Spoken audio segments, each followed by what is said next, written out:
Voilà, c'est pas le micro directement.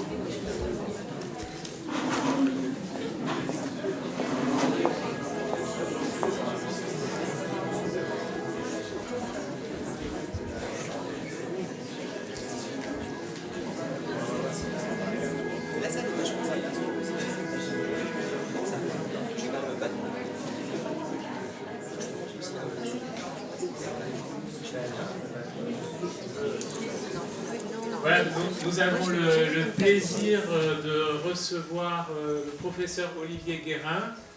Donc il vient à la fois en tant que adjoint à la santé à la mairie de Nice, donc il représente monsieur le maire Christian Estrosi, mais il a aussi, parmi ses multiples casquettes, il a aussi il représente aussi il est chef de pôle de gériatrie au CHU de Nice. Et donc, il est responsable aussi du centre mémoire ressources au premier étage et de l'EHPAD aussi, je crois. Alors l'EHPAD, c'est la mutualité française. Ah, d'accord. Voilà, et donc je lui cède la parole. Merci Jean-Michel. Écoutez, bonjour à tous. Alors effectivement, je suis là parce que Jean-Michel avait demandé à Christian Estrosi d'être présent pour lancer ces 2 jours. Alors malheureusement, il ne pouvait pas être présent et donc il m'a délégué, et j'ai évidemment avec un grand plaisir que je vous dis 2 mots de sa part pour vous souhaiter vraiment deux demi-journées extrêmement productives et efficaces dans cette approche absolument capitale pour nous tous du milieu du soin, de cette capacité qu'on a à prendre en soin au global, autour de la personne. Et finalement, la maladie d'Alzheimer, avec l'ensemble de ses composantes, est un élément absolument clé et nécessite cette vision que vous allez perfectionner pendant ces 2 jours. Un immense merci, Jean-Michel, pour ce que tu as été capable d'organiser. Un immense merci à tous et à tous les intervenants. Tu as un programme d'une qualité exceptionnelle. Monsieur Flora, mais un grand merci pour le soutien à cette journée. Alors, évidemment, la maladie Alzheimer, vous le savez tous, c'est une maladie, pour moi qui suis gériatre, très emblématique du vieillissement. Alors, vous savez qu'on a une société qui vieillit, c'est vrai, c'est une chance de profiter plus longtemps de nos aînés. Vous savez qu'on gagne toujours, à l'heure actuelle, 6 heures d'espérance de vie par jour. Donc finalement, les 24 heures que vous allez passer là ne vous coûteront que 18, puisque vous en aurez gagné 6 à la fin de votre vie. Mais l'avancée en âge, cette longévité nouvelle, vous savez, c'est pas rien cette longévité, parce que à la Société française de gériatrie, il y a une dizaine d'années, je le raconte assez souvent, donc désolé pour ceux qui l'ont déjà entendu, mais moi ça m'a beaucoup marqué, on a eu Claude Lévi-Strauss qui est venu faire l'ouverture des journées de la Société française de gériatrie. Claude Lévi-Strauss, anthropologue, qui n'a pas beaucoup travaillé sur le vieillissement. Au moment où il est venu nous faire ça, il avait quasiment un siècle d'existence, lui. Et il avait dit, et cette phrase m'a encore une fois beaucoup marqué, que finalement le vieillissement de la population, parce que c'est mondial, vous savez que la Chine de 2050 sera plus vieille que la France de 2050, et qu'on aura à peu près 650 millions de Chinois de plus de 65 ans en 2050, ce qui fait quand même beaucoup de monde. Donc le vieillissement de la population est bien mondial, même si on l'anticipe un peu, nous, dans les pays européens et en Amérique du Nord. Et ce vieillissement, qui est une donnée démographique absolument inouïe et unique, et d'une rapidité dans l'importance des volumes pour l'humanité qui ne s'est jamais passé à aucun moment de notre histoire humaine, il avait dit que c'était pour lui un élément sociétal aussi puissant que la sédentarisation de l'espèce. C'est-à-dire que depuis qu'on est devenu, qu'on a arrêté d'être des chasseurs-cueilleurs, et qu'on s'est sédentarisé, qu'on a donc créé la civilisation, le vieillissement de notre humanité, c'est certainement l'élément le plus marquant, parce que les bouleversements sociétaux qui sont liés sont très importants, avec des défis, encore une fois, dans une grande chance, parce qu'on a beaucoup de chance de pouvoir vivre plus longtemps. mais avec des défis à relever, et notamment dans le monde sanitaire, puisque le vieillissement est aussi le corollaire, heureusement on vieillit le plus souvent en bonne santé, mais c'est aussi le corollaire de l'apparition des maladies chroniques. Parmi elles, les maladies neurodégénératives, dont la maladie d'Alzheimer. Donc les défis sont colossaux. Et cette nouvelle approche de la médecine autour de la maladie chronique, autour de la prévention notamment des maladies chroniques, primaires comme secondaires, c'est-à-dire une fois qu'on les a, ces maladies-là, d'éviter qu'elles se décompensent, parce que c'est ça qui fait le lit derrière des hospitalisations régulières et qui creuse finalement l'arrivée, le sillon de la perte d'autonomie, qui est lui aussi un enjeu fondamental pour, je dirais même, la survie de notre société. Hein. C'est loin d'être anodin. Évidemment, les décideurs politiques en ont pleinement conscience, et en particulier Christian Estrosi, qui essaie, dans notre ville, de mettre en place un maximum de services pour accompagner le vieillissement, pour prévenir ses conséquences, et lorsqu'elles sont là, pour les prendre en charge.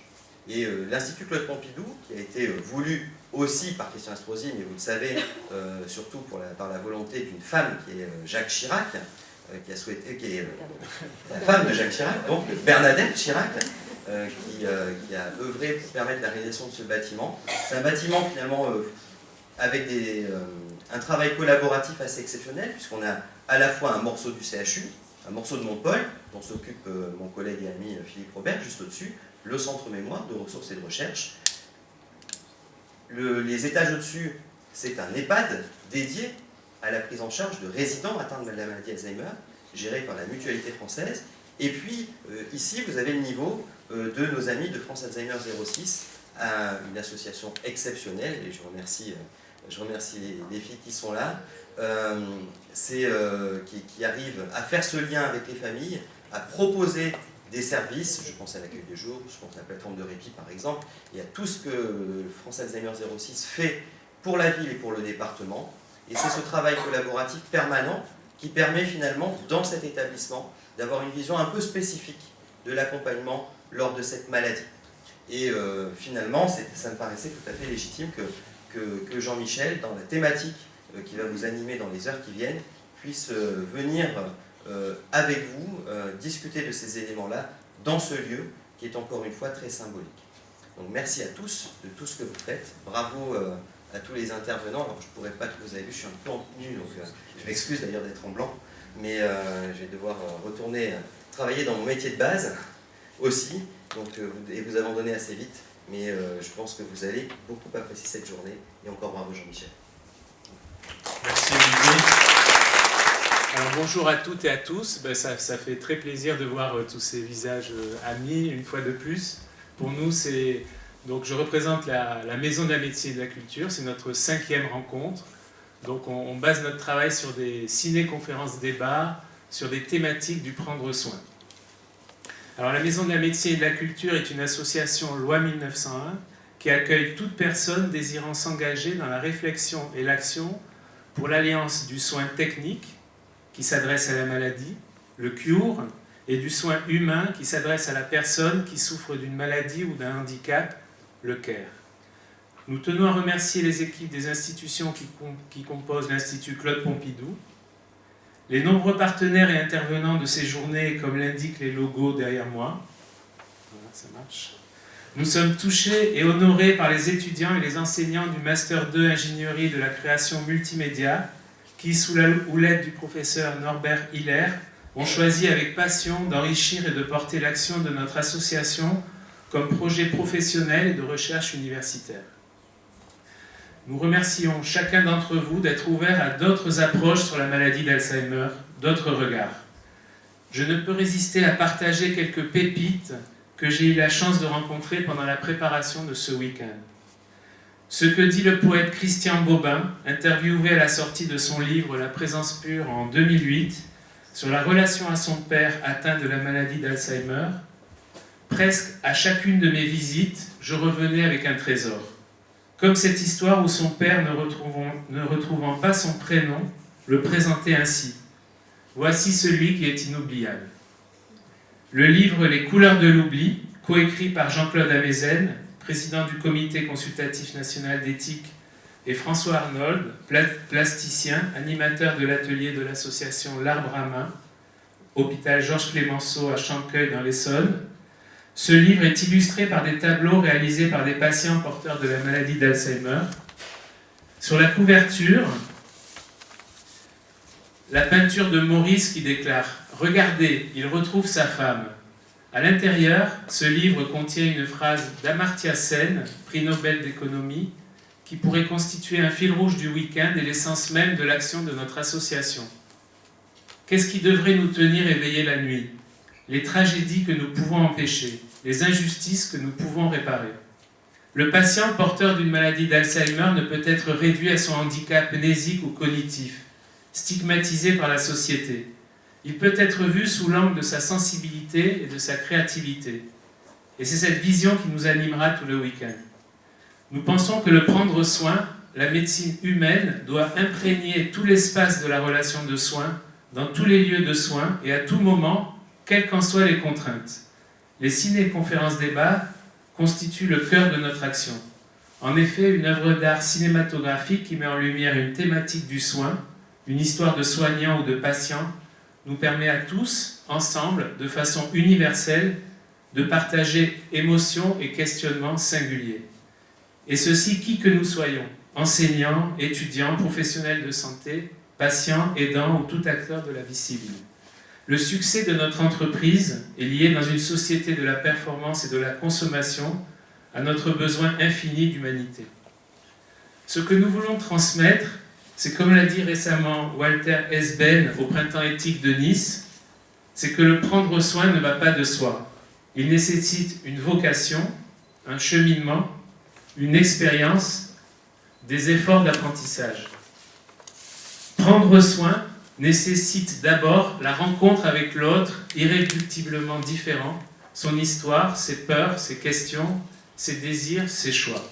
Le praticien a la responsabilité de la transmission du savoir et du pouvoir aux patients, à ses proches, aux membres de l'équipe médico-sociale, au bon moment et de la bonne façon, en sachant qu'un mot peut tuer et qu'un regard peut faire revivre. Il s'agit de la délicate co-construction d'une relation de confiance où le soignant doit avoir l'humilité d'exprimer aussi ses doutes et ses méconnaissances, comme celle d'une découverte scientifique à venir ou d'une médecine alternative sur le point de faire ses preuves. Prendre soin, c'est enfin induire chez le patient la vie vivante, sensible, créatrice, sans qu'elle soit réduite par la maladie ou le regard de la société. Nous étudions actuellement la possibilité de construire une école du prendre soin, ouverte aux soignants et au grand public, déclinée en 4 ciné-conférences-débats annuelles et consultables en ligne sur notre site médecine-culture.org. Les 4 premières conférences y figurent déjà. Lors de la rencontre inaugurale, le film Barberousse de Kurosawa, les interventions de Céline Lefebvre, philosophe, et de Nicole Biagioli, à ma gauche, professeure de littérature et de langue française, ont mis en lumière la valeur de l'essence soignante et de l'écoute du récit de vie du patient. Elles ont montré la pertinence de l'usage du cinéma comme support pédagogique de la transmission du prendre soin. Le film Knock, Roland Gori et Irène Frachon ont rappelé que prendre soin nécessite aussi un esprit éclairé et l'angoisse permanente du soignant de ne pas nuire. Primum non nocere.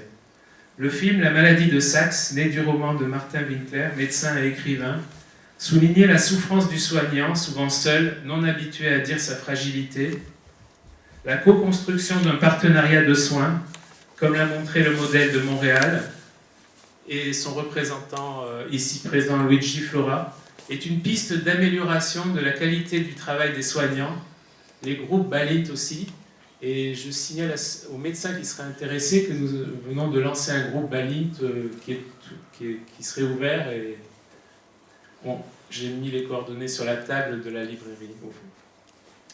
Le film, notre 4e conférence à la faculté de médecine partait du film Un monde sans humain de Philippe Borel et qui devait lui aussi nous inciter à prendre soin de la qualité de la relation, condition indispensable pour ne pas devenir un robot et ne pas considérer le patient seulement comme un objet. C'est le film Flore, aujourd'hui issu de la propre histoire de son réalisateur Jean-Albert Lierre, qui a été choisi pour ouvrir notre 5e ciné-conférence-débat. Film qui sera suivi des conférences dans l'ordre donc de Nicole Biagioli, à ma gauche, spécialisée en narratologie. Françoise Philippe, plus loin, donc formatrice d'adultes spécialisée en éthique du soin.